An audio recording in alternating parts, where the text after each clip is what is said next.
Hi, my name is Marianne. I've got two questions for you, actually. The first one is, do you have any other plans for any other easy ventures, as opposed to the 17 you've already got? And the second one is, you were talking earlier about EasyJet and the fact that you had to sort of step back a bit, being an entrepreneur, etc. And I was thinking, there must come a time when you've also got to leave completely, because you already have a stake. You have a stake in EasyJet, don't you? So I was thinking, are you planning to leave? Because now seems like a good time in terms of getting money for more ventures. Private equity circling around everything, it seems, these days.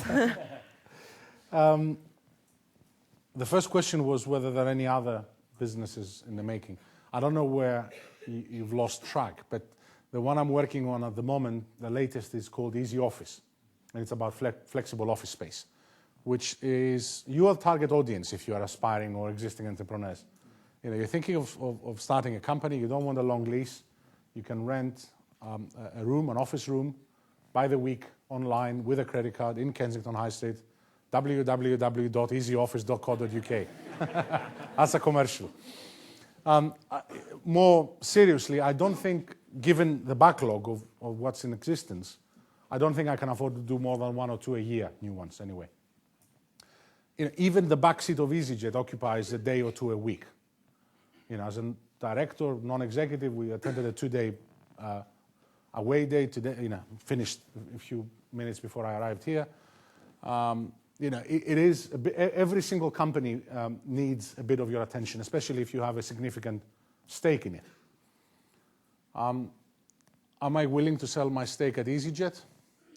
Well, every asset has a price.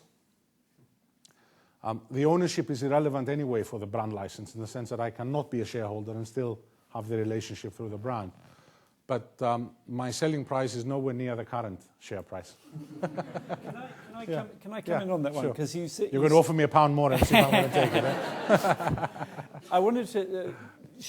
The lady raised about buying a stake, and you were very honest before. Your businesses were funded originally by your father's money. You must, though, have had time over the years to reflect on the struggle that young aspiring entrepreneurs will have when someone comes along and says, I will take a stake in your business for X or Y. And because it's a very difficult time, it's a really important moment when you're building a business. And from the outside, you will have thought about what do you think you should have in mind as an aspiring entrepreneur when somebody, whether it's a venture capitalist or a business angel, comes along and says, I will buy a percentage of your business for X? I think it's an excellent question, and I think it all depends what phase the business is in the sense that maybe you started the business with a very small amount of capital, almost on a company, on a business, on a banking overdraft, and a bit of money you had spare, and then to really take it to the step it is a business, you need outside capital. Maybe it's a question of you're comfortable, but you can't take the quantum leap without significantly more capital, but you still need it in the business. And then there is a stage at which you want money out. You're looking for an exit. Yep. And I think there are different stages, 3 different stages. If you simply have no money and you want to start a business, you have to get money from somewhere else. You have to give them a part of your business. There are plenty of people who run private business and are happy, and then they get unhappy because it's too small and they want to take the next step. They have to accept partners, equity shareholders. It's a tricky question with whether you give majority or minority. I'll probably recommend giving minority. If you're really intent on running your own business, you might as well keep the majority of the shares. So it's clear who is the boss, and they're along for the ride. And then you get to the stage where you're starting to think about taking money out. And there, if you go on a stock market, usually the bankers will tell you sell 25% minimum.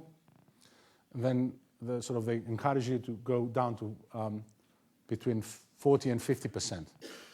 This is where my family stay on EasyJet, about 40%.